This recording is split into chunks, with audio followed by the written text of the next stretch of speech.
우리에게 전하는 말씀은 누가복음 6장 20절에서 26절까지 말씀입니다. 누가복음 6장 20절에서 26절까지 말씀, 신약성경 98면에 있습니다.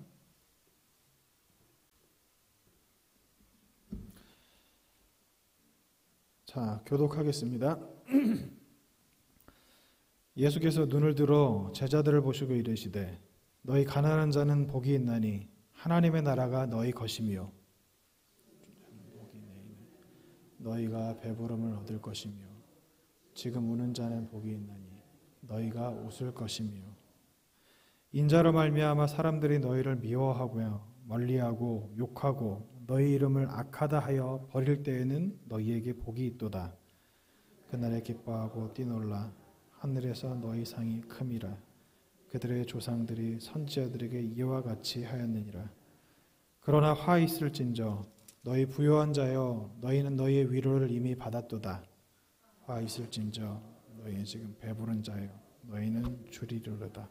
화 있을진저 너희 지금 웃는 자여 너희가 애통하며 울리로다. 하경입니다. 모든 사람이 너희를 칭찬하면 화가 있도다. 그들의 조상들이 거짓 선지자들에게 이와 같이 하였느니라. 아멘. 이 말씀은 하나님께서 예수님을 이 땅에 보내시고 또 예수님께서 이 땅에 우리들 그러니까 사도들과 함께 계실 때 하셨던 말씀입니다. 우리가 늘 들었던 것 같이 이 산상수훈 설교의 일부분인데요. 마태복음 5장에 나와 있는 산상수훈과 그리고 누가복음 6장에 나와 있는 산상수훈은 병행구절이라고 이야기합니다. 그러니까 같은 말씀을 마태복음에서는 마태의 입장에서 쓴 것이고 그리고 누가복음에서는 누가의 입장에서 쓴 것입니다. 마태복음에 나와 있는 산상수훈은 8복, 8가지 복에 대해서 이야기를 하고 있고 그게 산상수훈의 첫 시작인 거고요.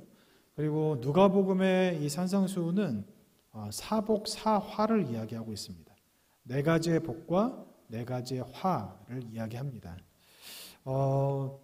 마태복음과 그럼 누가복음은 왜 다른가? 왜 도대체 마태는 복만 이야기했는데 누가는 화, 그러니까 벌에 대해서 이야기를 했는가? 이게 그 예수님이 하셨던 말씀에 대해서 기록을 한 거지 않습니까? 근데 왜 마태가 보는 입장과 누가가 보는 입장이 다른가? 어떤 분들은 그렇게 생각을 하실 수도 있을 거예요. 마태는 복만 이야기했고 누가는 화도 같이 이야기했는데 마태가 이야기한 것은 8가지 복이고 누가가 이야기한 것은 4가지 복과 4가지 화니까 아마도 여기에 대해서 좀 이렇게 좀 진보적으로 생각하는 사람들은 이런 부분 때문에 성경이 하나님께서 쓰신 것이 아니라 인간이 쓴 것이다 이렇게 말하는 사람들도 있습니다.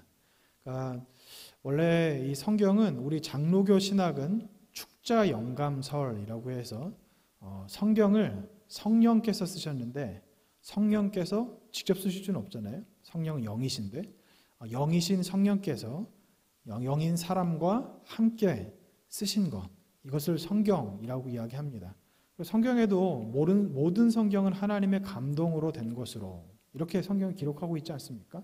모든 성경은 하나님께서 쓰신 겁니다. 그러면 하나님은 오류가 없으시고 하나님은 변함이 없으시고 하나님은 실수가 없으신 분이신데 왜 하나님께서 마태복음에서는 복만 이야기하시고 누가복음에서는 화를 말씀하고 계실까?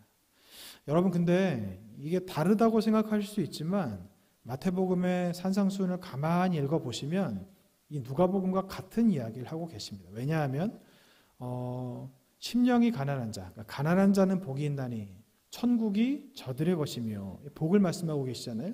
근데 거기서 생략된 게 있어요. 뭐냐 하면 심령이 가난하지 않으면 천국의 저들의 것이 아니다. 이렇게 말씀을 하고 있는 겁니다. 그러니까 누가복음에서도 똑같은 말을 하고 있는 거예요. 그러니까 여기 오늘 말씀에 성경 오로를 좀 찾아보셨으면 좋겠는데요. 자막을 따라 안 띄울 겁니다. 20절을 보시면 예수께서 눈을 들어 제자들을 보시고 이르시되 너희 가난한 자는 복이 있나니 하나님의 나라가 너희 것이며 복을 말씀하고 계시거든요. 그러면서 줄인 자는 복이 있나니 배부름을 얻을 것이고 우는 자는 복이 있나니 웃을 것이라. 인자로 말미암아 미움을 당하는 자는 복이 있나니 너희에게 복이 있다. 이렇게 말씀하시는 거예요. 그러면서 24절에 화 있을진저 너희 부유한 자는 복이 있나니 너희 부유한 자는 너희의 위로를 이미 받았도다. 이렇게 말씀하고 계신 거예요. 가난한 자는 천국이 저들의 것임인데 부유한 자, 그러니까 가난하지 않은 자, 그러니까 심령의 가난을 말씀하신 거죠. 심령이 가난하지 않은 자는 천국을 못 간다고 말씀을 하시는 겁니다. 그러면서 하시는 말씀이 무엇이냐? 너의 위로를 이미 받았다. 이미 너희는 이 땅에서 너희 복을 다 받았다. 너희에게 더 이상의 복은 없다. 이렇게 말씀을 하고 계시는 것이고 25절에 화 있을진저 너희 지금 배부른 자여 너희는 주리리로다. 화 있을진저 너희 지금 웃는 자여 너희가 애통하며 울리로다. 이러면서 모든 사람이 너희를 칭찬하며 화가 있도다. 그들의 조상들이 거짓 선지자들에게 이와 같이 하였느니라. 이렇게 말씀하고 있습니다. 자, 예수님께서는 마태복음에서 거짓 선지자들에 대해서는 말씀하시지 않았습니다. 그런데 이 팔복에서는 말씀하시지 않았지만 마태복음 5장 26절, 7절, 8절 뒤로 쭉 넘어가면서 그런 말씀을 하세요. 너희가 이렇게 말씀하시는 거예요. 너희가 성경에 이렇게 기록되었다는 것을 들었으나 말씀하시면서 설명을 하시거든요. 근데 이거 제가 나중에 마태복음을 다시 설명드릴 때 말씀을 드리겠지만 예수님이 말씀하신 그 당시에 산상수훈을 듣고 있었던 청중들 있죠. 요즘으로 치면 우리들 같은 사람들에게 너희가 이것에 대해서 들었으나 배웠으나 라고 말씀하시는데 그 가르침 자체에 문제가 있다고 말씀하십니다. 그러니까 나중에 이제 자세하게 말씀을 드리겠습니다. 오늘은 그냥 대략적으로만 말씀을 드리면 당시에 그 장로의 유전이라고 하는 거 여러분 들어보셨죠? 그러니까 하나님께서 성경을 우리에게 주시고 이 성경대로 살라고 말씀을 하셨는데 장로의 유전이라고 하는 것이 끼어들었어요. 그것은 무엇이냐? 성경대로 해야 되는데, 그러니까 성경에 나와 있는 그 법대로 해야 되는데 그게 아니라 우리가 흔히 이야기하는 은혜롭게 해야 된다라고 말하는 것들이 있죠. 교회에서 이런 것들이 성경에서 말씀하시는 하나님의 그 원래 의도를 흐리기 시작했습니다. 처음에는요, 이게 신학적으로, 그러니까 성경과 벗어나나 이게 구분하기 모호할 정도로 별것 아닌 거였어요. 여러분, 인간이라는 것은 그리고 삶의 인간의 역사라고 하는 것은요, 시간이 지나면 지날수록 극명하게 드러나게 되어 있습니다. 여러분, 이단이라고 하는 것도요, 처음에는 이단으로 시작하지 않았습니다.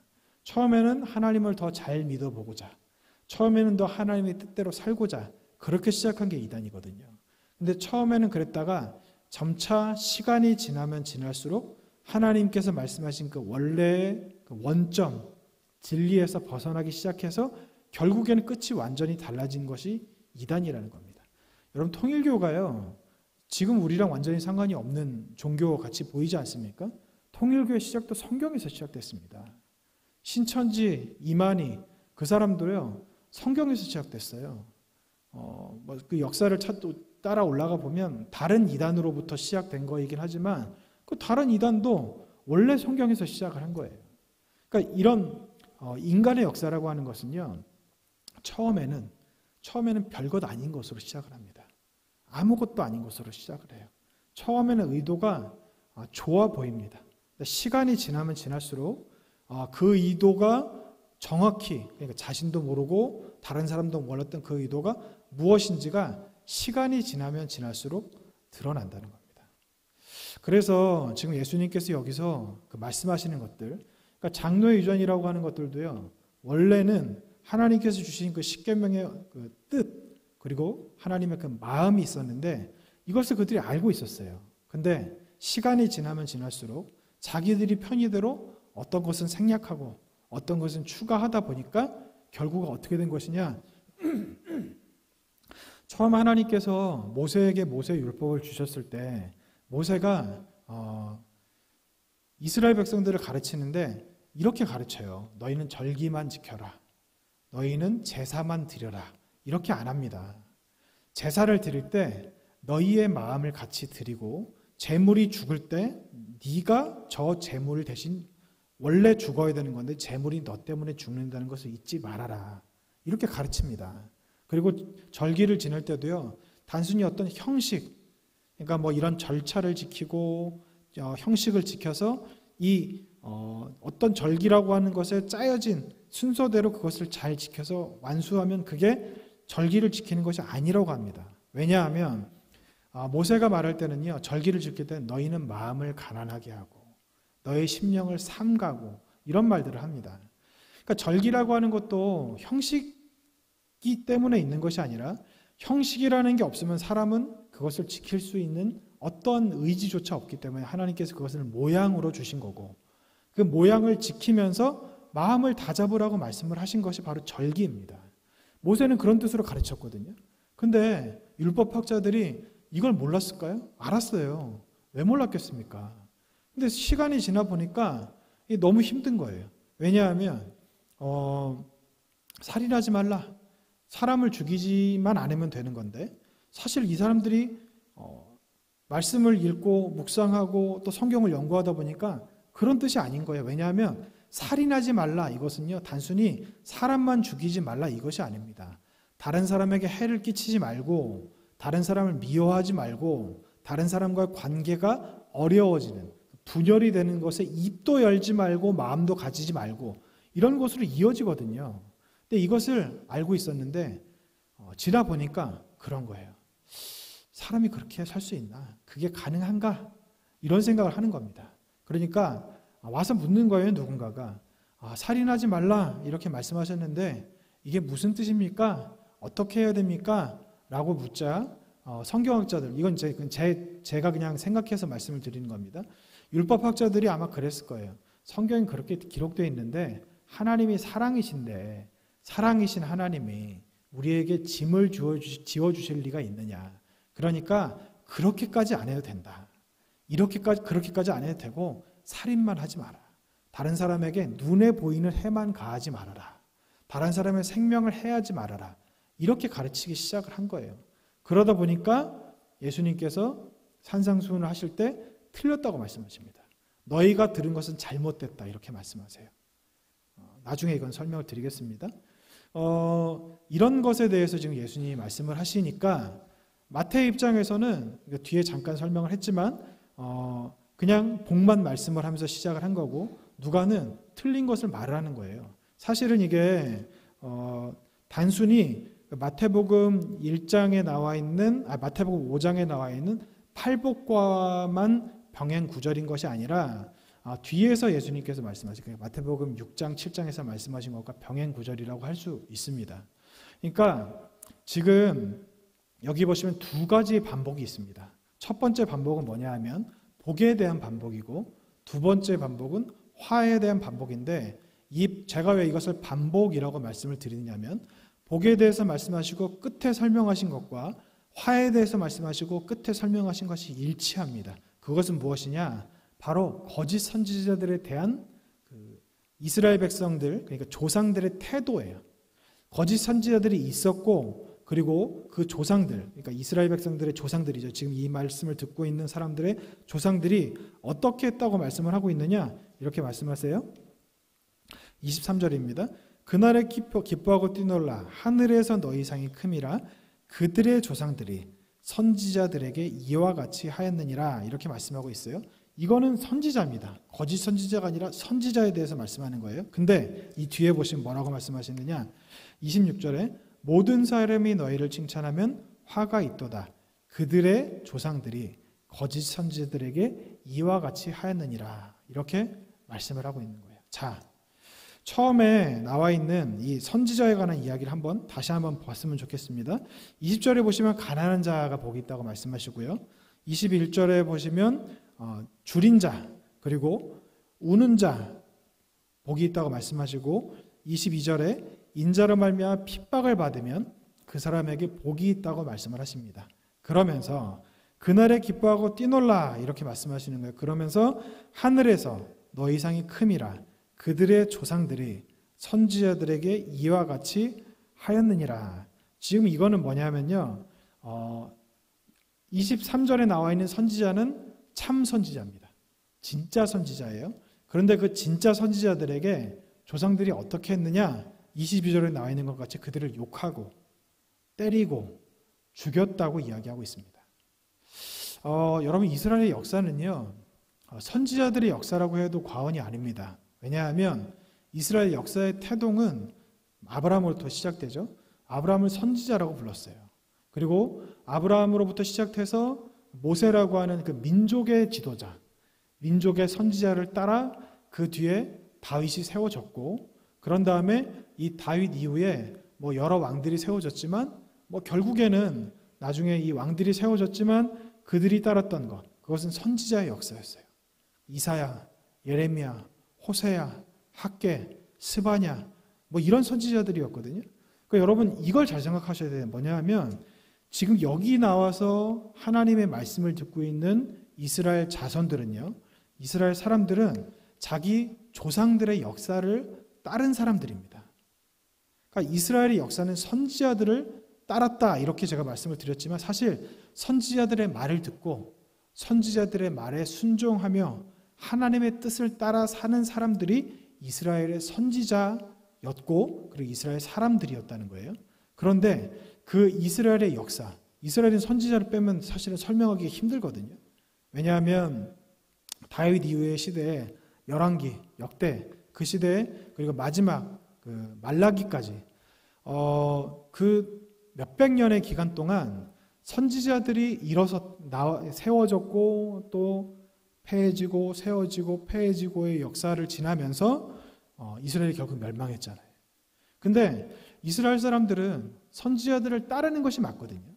선지자들을 따르고 순종하고 선지자를 통해서 하나님의 말씀을 듣고 하나님의 뜻을 알아 그 말씀을 순종하면서 신앙생활하는 것이 사실은 이스라엘의 전부라고 할 수 있는 겁니다. 근데 그들이 어떻게 했다고 말씀하고 있습니까? 선지자들을 욕하고 때리고 죽였다고 돼 있어요. 이게 좀 약간 저는 이 말씀을 들으면서 그리고 읽으면서 들었던 생각이 뭐냐 하면 약간 좀 놀랐어요. 왜냐하면 저는 학교 다닐 때도 배웠던 것도 그렇고 이스라엘은 철저하게 선지자로부터 시작된 문화라고 할 수 있거든요. 근데 선지자들을 죽이고 때리고 욕하고 그랬다는 거예요. 이게 어느 정도까지냐면요, 예레미야에게 이스라엘 백성들이 어떻게 했습니까? 이사야에게는 어떻게 했죠? 호세아에게는 어떻게 했습니까? 때리고 욕하고 죽이기까지 했어요. 그 사람들이 왜 그랬을까요? 하나님의 말씀을 전하는 사람인데 이유는 하나예요.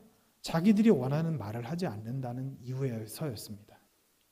하나님께서 우리에게 무슨 말씀을 하시는가, 여기에 관심이 있었던 것이 아니라 하나님께서 내가 원하는 말씀을 하시는가, 여기에 관심이 있었던 것이 이스라엘의 역사였다는 거예요. 그러니까 이스라엘이 결국 망했죠. 망해서 지금 나라가 없는 상황인 거나 마찬가지거든요. 예수님께서 오셨던 그때 이스라엘이 그런 상황이 된 겁니다. 그리고 이스라엘이 또 어떻게 했는가? 26절에 보면 모든 사람이 너희를 칭찬하면 화가 있도다. 그들의 조상들이 거짓 선지자들에게 이와 같이 하였느니라. 선지자들은 욕하고 때리고 죽였는데 거짓 선지자들은 칭찬했습니다. 거짓 선지자들은 칭송했어요.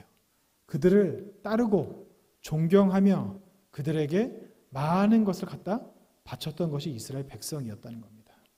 그러면 이스라엘 백성들이 왜 그렇게 됐을까? 도대체 무엇 때문에 그렇게 됐을까? 그리고 이것이 우리에게 말씀하는 바는 무엇인가? 이것을 좀 생각해 봤으면 좋겠는데요.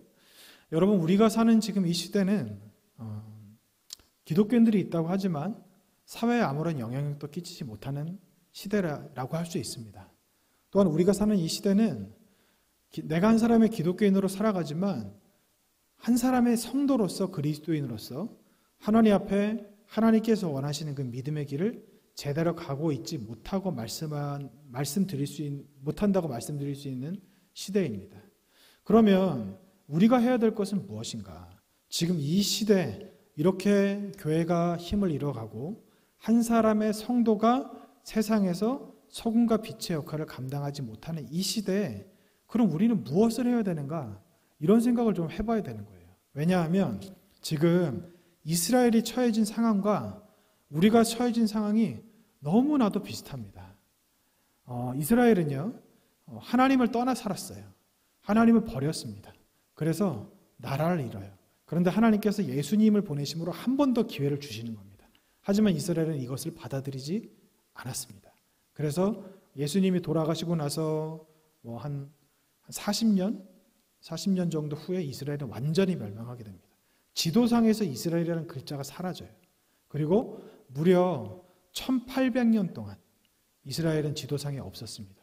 1800년이 아니죠. 거의 2000년이라고 해도 과언이 아닌데 1900년이죠. 1948년에 이스라엘이 다시 세워졌으니까 이스라엘이 이런 벌을 받았어요. 근데 우리는 지금 어떻습니까?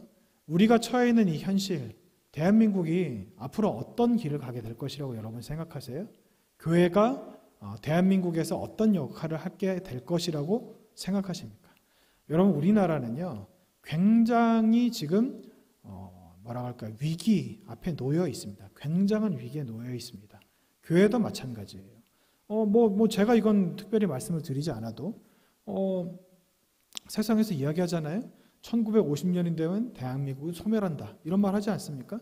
1930년이 되면 대한민국의 국가 생산력이 지금보다 몇 % 줄어들 것이고 50년이 되면 대한민국은 없어질 것이다. 멸종할 것이다.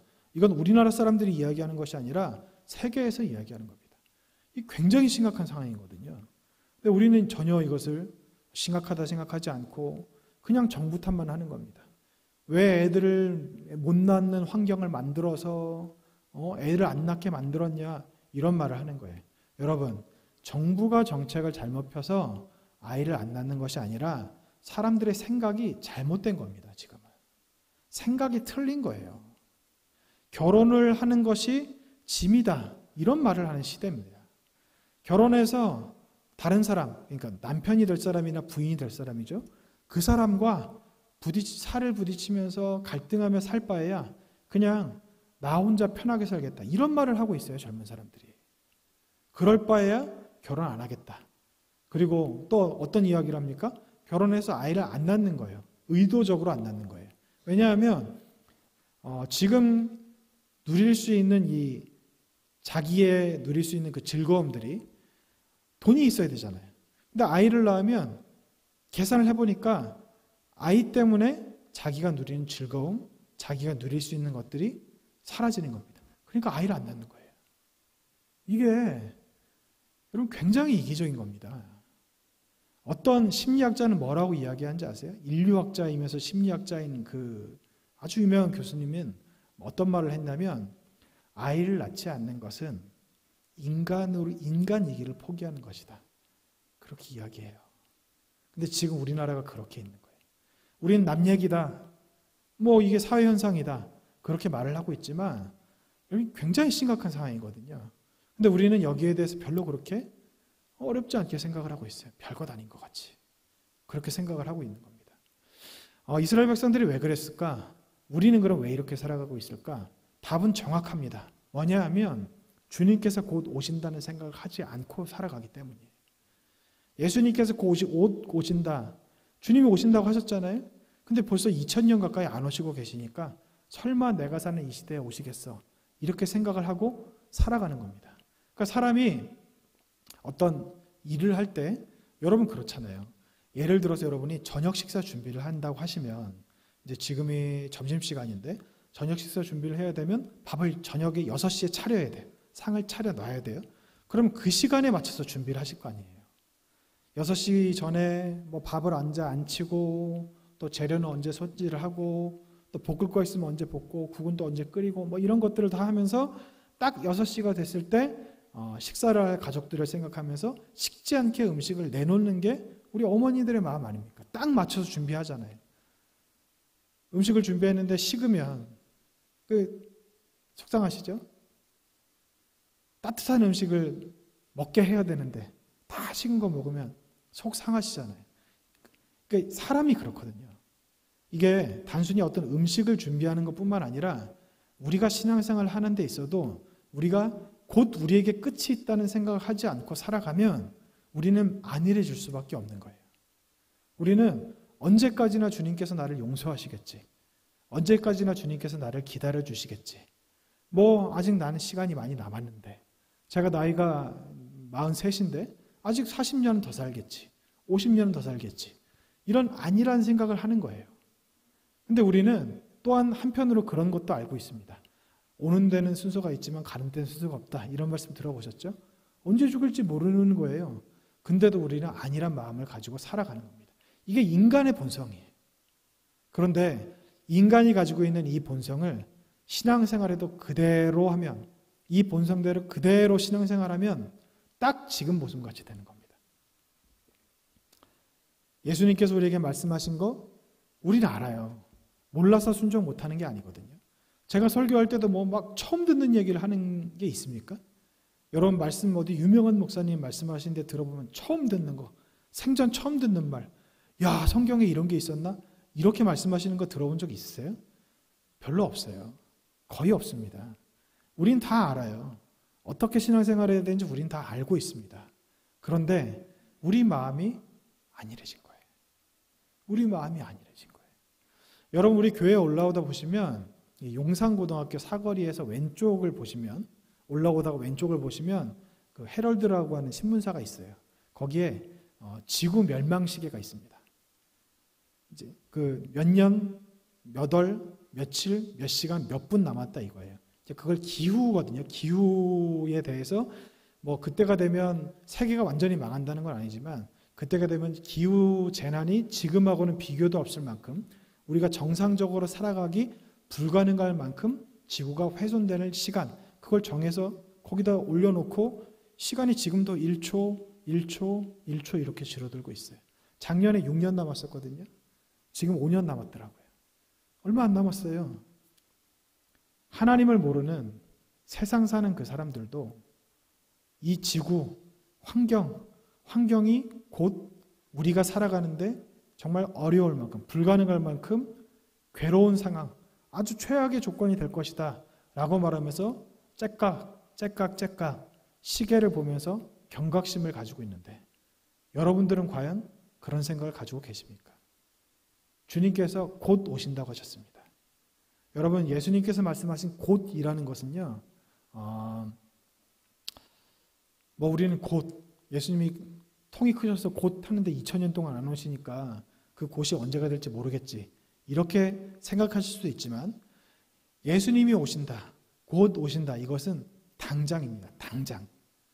이제 잠시 후가 아니라 당장, 지금 오신다, 이거예요. 우린 곧이라 그러니까 자꾸 미래를 생각하는데 곧 오신다, 지금입니다. 지금. 헬라어를 찾아보면 그건 지금이에요. 현재를 이야기하는 거예요. 우리는 그렇게 살아가지 않고 있죠. 이스라엘 백성들이, 여기 나와 있는 이스라엘 조상들이 참 선지자들은 죽이고 욕하고 때렸으면서 거짓 선지자들에게 찬사를 보내고 칭찬하고 그들을 따랐던 이유는 바로 주님께서 곧 오신다. 이 사람들은 기다리고 있었어요. 근데 너무 웃긴 게 뭔지 아세요? 예수님이 다시 오실 걸 기다리고, 다시가 아니라 예수님이 오실 것을 기다리고 있었어요. 메시아를 기다리고 있었던 사람들이라는 거예요. 그런데 굉장히 잘못된 생각을 하고 있었던 겁니다. 메시아가 오시면 우리는 여기에서 해방되고, 우리는 여기에서 이 어려운 환경으로부터 벗어나고, 가난이 없어지고, 눈물이 닦아지고, 이 낮은 자리에서 높은 자리로 올라가고, 이런 기대를 하고 있거든요. 여기서 예수님을 기다리던 사람들은 그런 메시아를 기다리고 있었던 겁니다. 로마로부터 해방하고 우리의 국력을 다시 찾고 다윗의 때와 같이 온 세계에서 가장 강력한 나라가 되어서 통치하며 호령하는 것을 기대하고, 그 나라에 살고 있는 이스라엘 사람들은 부와 명예를 쌓고, 그래서 사람들로부터 존경을 받으면서 그렇게 떵떵거리며 살아갈 것을 기대하고 있는 거예요. 근데 예수님이 뭐라고 말씀하십니까? 너희는 그것을 못 받을 것이다. 너희가 기대하고 있는 그것은 너희에게는 없다. 그럼 누가 그것을 받는가? 가난한 자, 애통하는 자, 주림에 목마른 자, 하나님의 뜻을 알고 하나님의 뜻을 따라 사는 사람들에게만 그것이 주어질 것이다. 실제로 그렇게 됐습니다.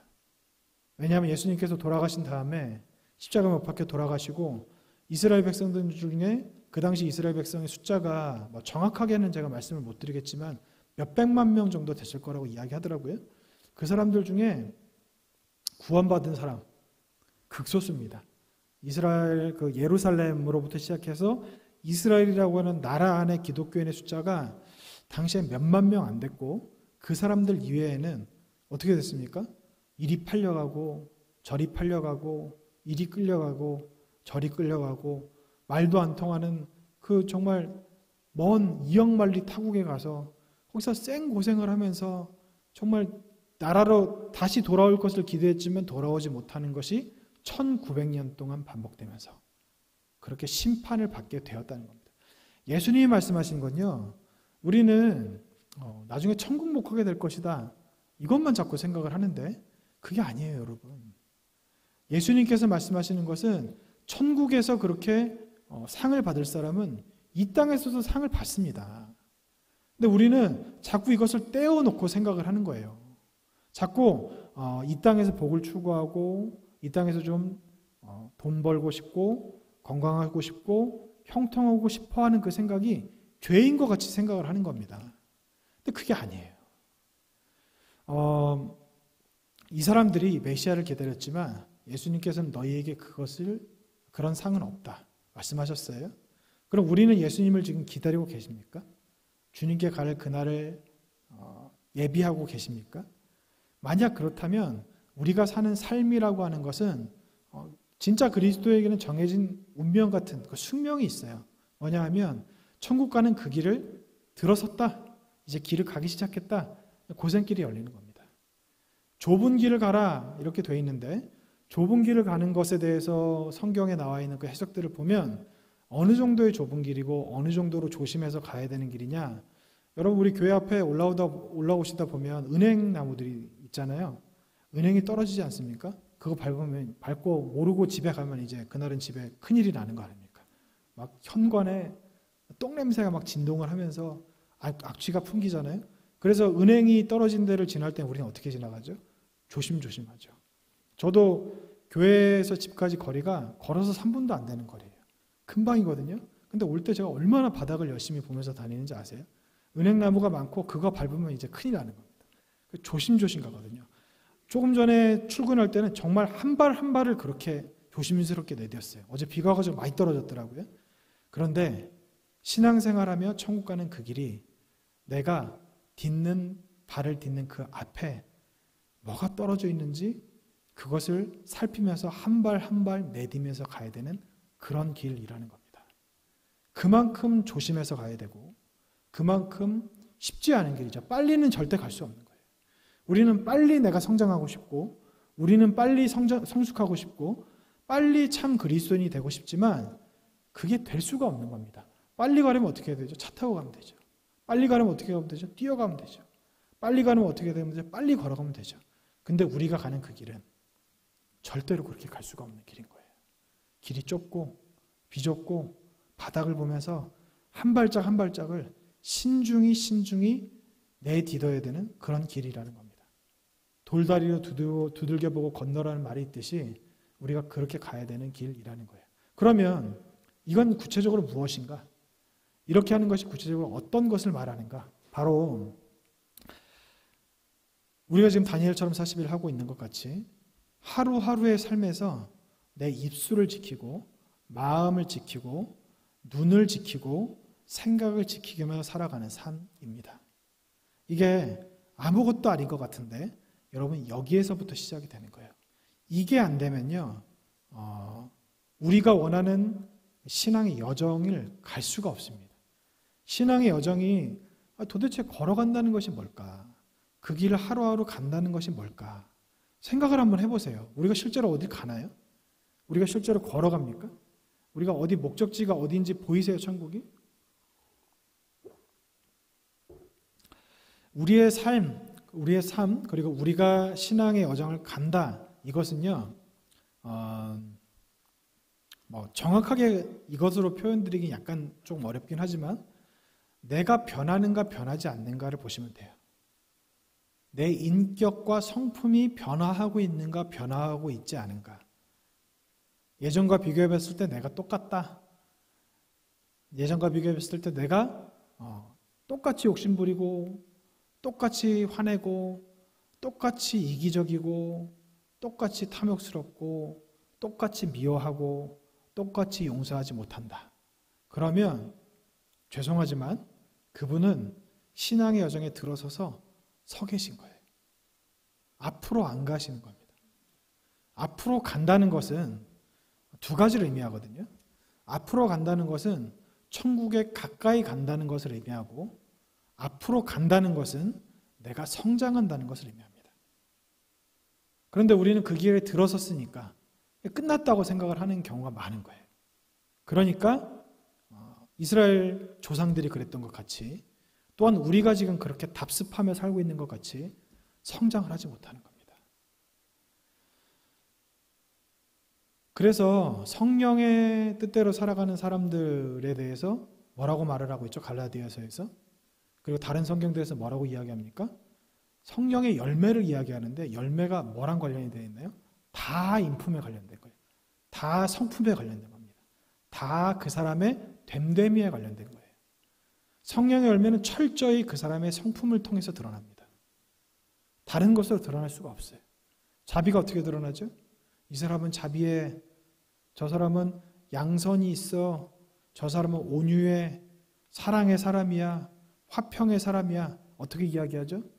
나는 화평의 사람입니다. 이렇게 말하고 다니면 화평이라 그러나요? 그 사람의 말뿐만 아니라 행동, 그 사람이 다른 사람에게 어떻게 하는가, 이걸 보고 아는 거예요. 근데 사람들은 그걸 구별을 못해요. 왜냐하면 사람들은 눈으로 보이는 것만 보기 때문에. 그러니까 그렇게 착각을 하시는 경우들이 종종 있는데, 고집이 세고 화가 많고 이기적이었던 사람이 이제 나이가 먹으면 육체가 쇠해지잖아요. 그래서 성격이 좀 죽어지는 경우가 있어요. 근데 그게 꼭 본인이 신앙생활 잘해서 성장한 것 같이 착각하시는 경우들이 있거든요. 그렇게 착각하실 수 있어요. 하지만 하나님은 거기에 속지 않으십니다. 하나님은 우리의 마음을 보시는 분이세요. 왜 마음을 보신다고 말씀을 드리냐? 열매라고 하는 것은 눈으로 보이는 거거든요. 근데 하나님은 그걸 보시는 게 아니에요. 열매는 우리가 다른 사람이 나를 봤을 때 나에게서 나타나는 성품인데, 하나님께서는 성품을 보시지 않습니다. 그 마음의 중심을 보세요. 왜냐하면 마음의 중심이 하나님 앞에 서 있으면 반드시 열매라는 결과로 드러나기 때문에. 열매라는 결과를 우린 눈으로 볼 수 있지만 하나님께서는 눈으로 보실 필요가 없습니다. 이미 그 사람이 어떤 사람인가를 알고 계시기 때문인 거예요. 성령의 열매에 집착하지 마세요, 여러분. 성령의 열매는 우리가 눈으로 볼 수밖에 없는 겁니다. 하지만 또 성령의 열매를 무시하지 마십시오. 나에게 이런 열매가 있는 걸 끊임없이 돌아보십시오. 그래서 내가 온유한 사람이 되게 해주세요, 이게 아니고 내가 하나님과 함께 하게 해주세요. 나중에 제가 또 설교 중에 말씀을 드리겠지만, 예수님께서 말씀하셨던 것 같이 너희가 내 안에, 내가 너희 안에, 이렇게 되면 열매는 드러납니다.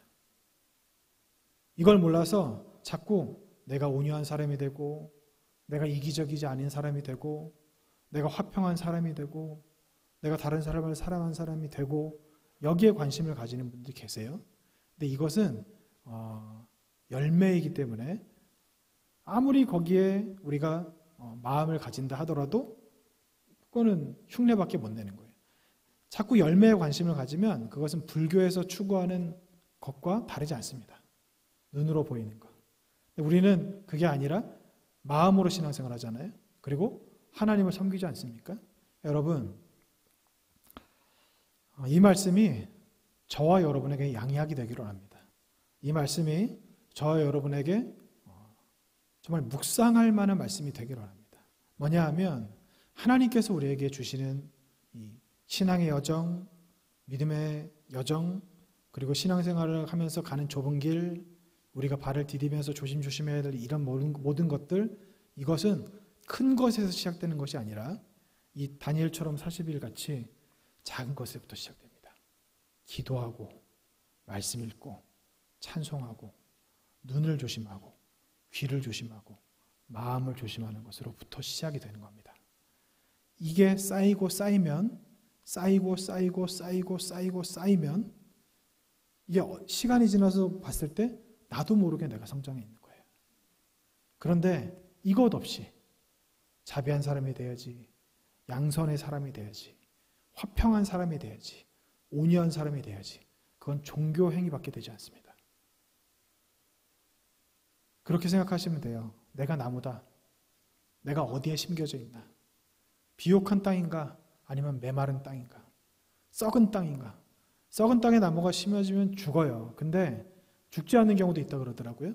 썩은 땅에 나무가 심어지면 열매를 어떻게 맺은대요. 왜냐하면 나무도 생존 본능이 있기 때문에. 근데 그 열매가 썩은 열매가 맺힌다고 합니다. 쓸 수가 없는 열매. 우리에게는 어떤 열매가 맺어지고 있습니까? 나는 열매입니다. 그리고 나에게서 맺어지는 열매는 나는 나무예요. 나에게서 맺어진 열매는 나의 성품으로 드러납니다.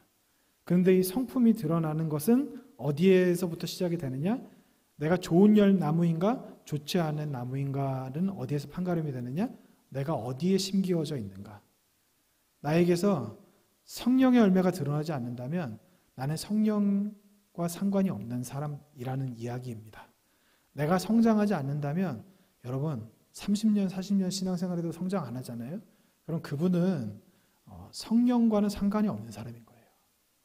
입으로 하나님을 말한다고 신앙이 있는 것이 아닙니다. 기도를 유창하게 한다고 신앙이 좋은 것이 아니에요. 하나님은 우리의 말 몇 마디에 속는 분이 아니십니다.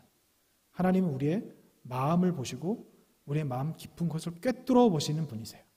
여러분, 우리가 함께 이 신앙의 여정을 같이 갈 수 있었으면 좋겠습니다. 내가 예전보다 더 성장하고 그리고 내가 예전보다 더 성숙해지고 그런 삶을 사셨으면 좋겠습니다. 제가 지난번에 교구 모임 때도 말씀드렸었는데 신앙생활하고 계신 우리 어머니들, 아버지들 자녀로부터 가장 들을 수 있는 좋은 칭찬 정말 자녀로부터 들을 수 있는 가장 최고의 찬사가 뭐죠? 나는 아버지같이 신앙생활 할 거예요. 나는 어머니같이 신앙생활 할 거예요. 나는 아버지 같은 믿음 가지고 살 거예요. 나는 어머니 같은 믿음 가지고 살 거예요. 이런 말 들으면 여러분 세상에 뭐가 부러우실까요? 일확천금, 산의 진미, 세상의 부귀영화 이것하고 자녀로부터 듣는 그 말 한마디하고 여러분 바꾸실 거예요? 아무도 안 바꾸실 거라고 생각합니다. 여러분 이제 우리가 그렇게 되셨으면 좋겠어요. 자녀로부터 그런 말을 들으시고 함께 신앙생활한 우리 믿음의 식구들이잖아요. 우리 교회에서 정말 갓난아기 때부터 같이 신앙생활 하셨던 분들도 계시잖아요. 그럼 그분들이 볼 때 서로를 부부같이 모른다 하더라도 잘 알 거 아니에요. 몇십 년을 봤는데. 다른 사람이 나를 볼 때 저 사람이 좀 변했다. 저 사람이 좀 더 성숙해져 간다. 저 사람이 정말 하나님의 사람이 돼 가는구나. 이런 말을 듣는 저 여러분이 되셨으면 합니다. 그래서 하나님께서 우리에게 이 길을 보여주실 때 여기 나와 있는 이런 사람들 같이 되지 않았으면 좋겠어요. 하나님이 말씀하실 때 듣기 싫다고 듣지 않고 목사님 맨날 왜 저런 소리만 하시나 그러면서 목사님 저 나보고 하는 얘기네. 저한테 언제 어떤 분이 저한테 찾아서 그런 얘기 하셨거든요. 목사님 왜 내 얘기하냐고. 저는 그분이 그런 상황이 있는지도 모르는데 그렇게 받아들이지 마시고 하나님께서 말씀하실 때 아멘으로 받아들이십시오. 그리고 내가 듣기 좋아하는 말만 듣지 마십시오. 내가 듣고 싶은 말만 듣지 마세요. 그러면 그렇게 설교를 들으면 1000년을 설교를 들어도 신앙생활에도 1000년을 들어도 변화되지 않습니다. 여러분 하나님의 마음을 알아 하나님의 뜻을 따라 살아가신 저와 여러분 되셨으면 합니다.